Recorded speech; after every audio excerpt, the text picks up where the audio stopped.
You know, when I see you, ladies and gentlemen, come up here and do your test, it brings back a lot of memories from the days when I had to do my test, my many tests. When my first teacher, my first Sifu, or my first Kung Fu master, opened his school and I joined, the tests were very different. Back in those days, the test was a lot more difficult. Back in those days, the master would pick him and 4 other teachers. So it would be 5 teachers watching you do your form. And after you did your form, each teacher would say, okay, your stances were not low, so 1 point against you. Then another teacher could say, it was not hard, strong enough or fast enough. Another point against you. If out of 5 teachers you got 3 points, you failed. And if you failed, you had to wait up to 6 months before you could test again. After you did the form, then the master would set you up in a fighting stance. And he would call the numbers from 1 to 20. And you had to do the application that corresponded to the number. So if he said application number 1, you had to do application number 1. If he said application number 17, you had to do it right away. He would say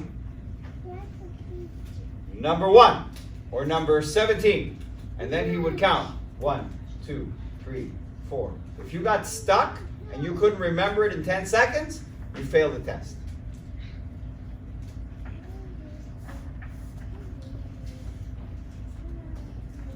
So it was very, very, very, very different. It was a very different time.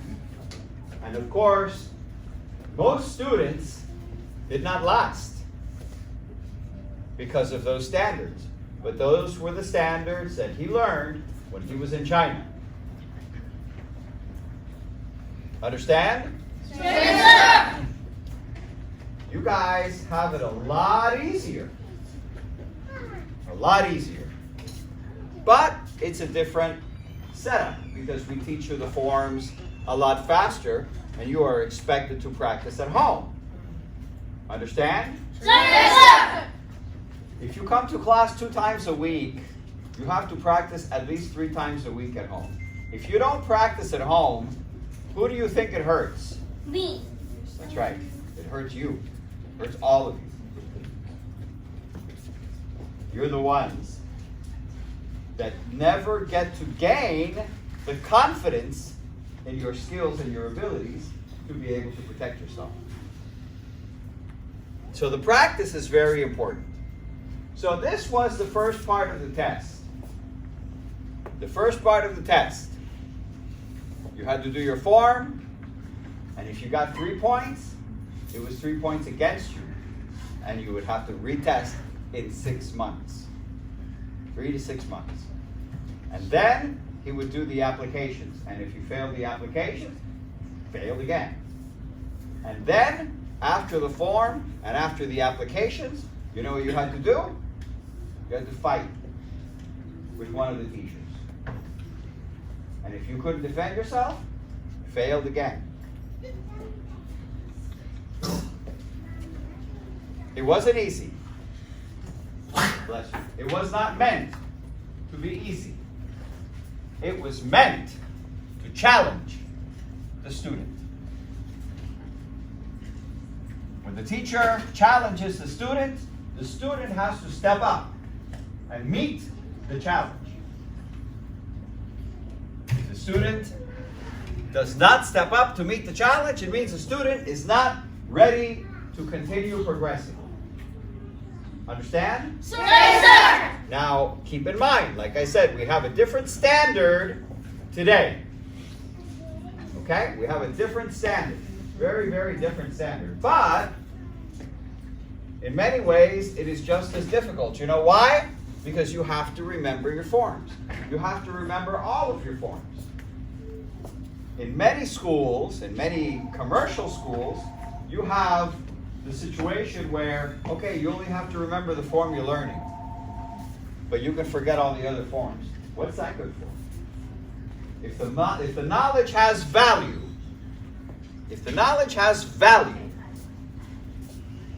then it should continue to be practiced, right? And that's what I did. And one day, I went to my teacher and I asked my teacher if he would let me represent the school in the local karate tournament. And he said yes. And you know what happened? I lost. I didn't win. And then another tournament came and I went. And you know what happened? I didn't win.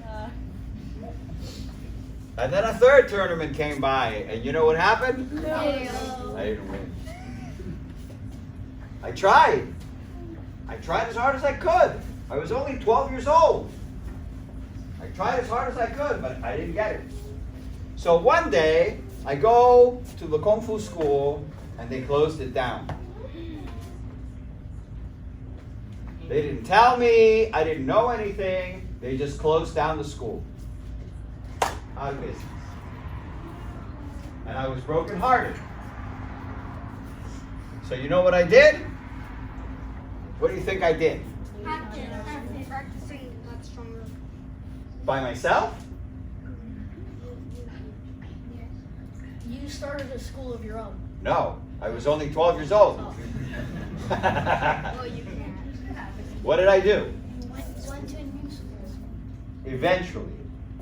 Yes, that's the right answer. Eventually, I found a new teacher. Do you know how I found a new teacher? How? I never stopped practicing.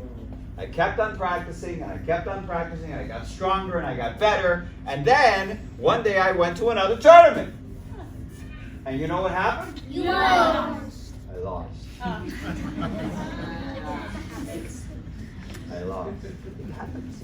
But you know what else happened? I met my new teacher. I met my new teacher.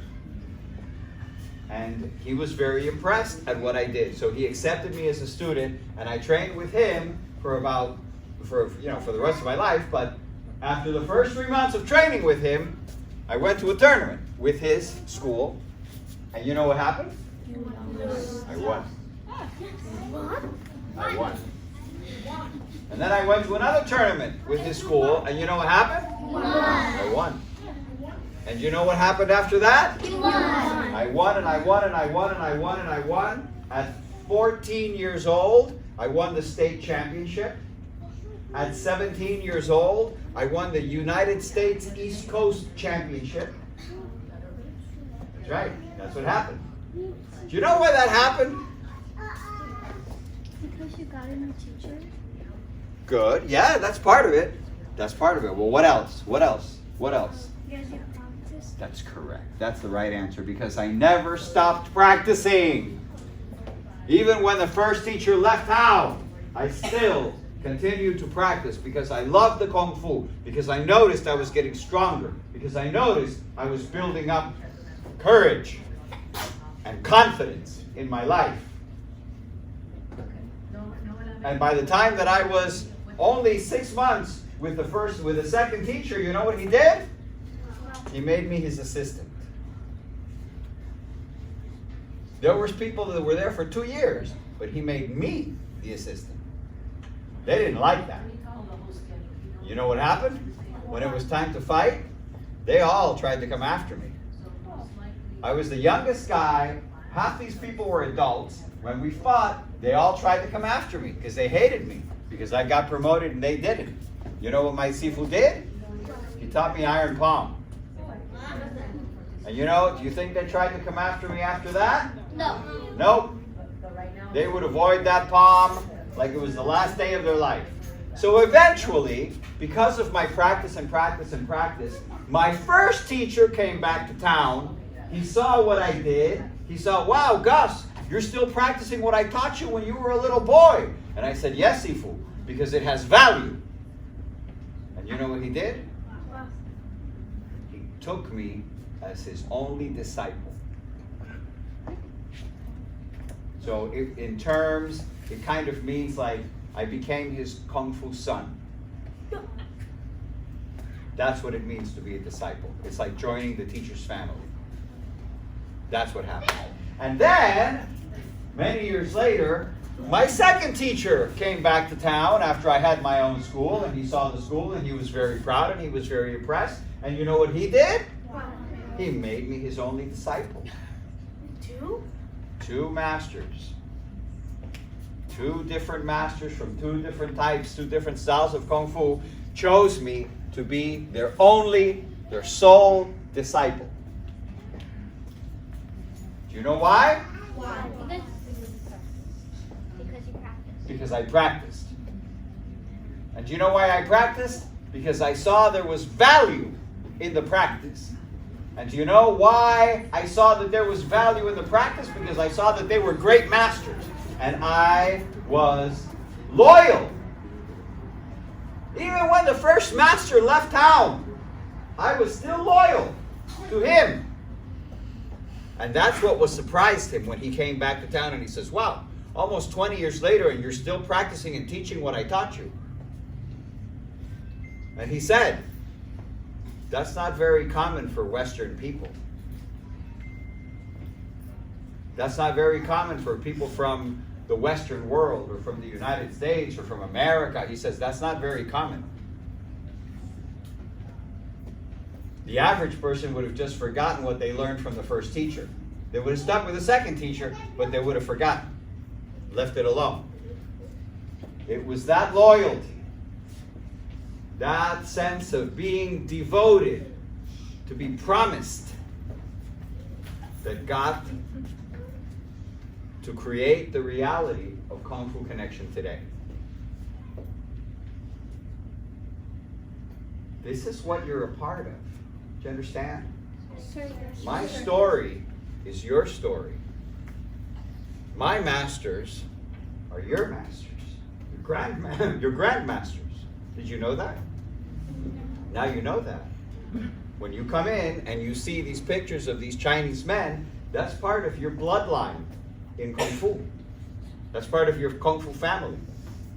You are related to those teachers. Understand? Yes, sir. Never forget. Want to congratulate everybody. Doing a great job. Keep up the good work. Keep up the practice. Don't wait till your parents tell you, have you practiced? Go to your room and practice. Go outside. Don't wait. Do it on your own. You will be very happy with the results. Because remember, whatever you do in your life now, you're going to have to live with for the rest of your life. If you waste time now, you're wasting time in the future. Understand? Yes, sir. Excellent.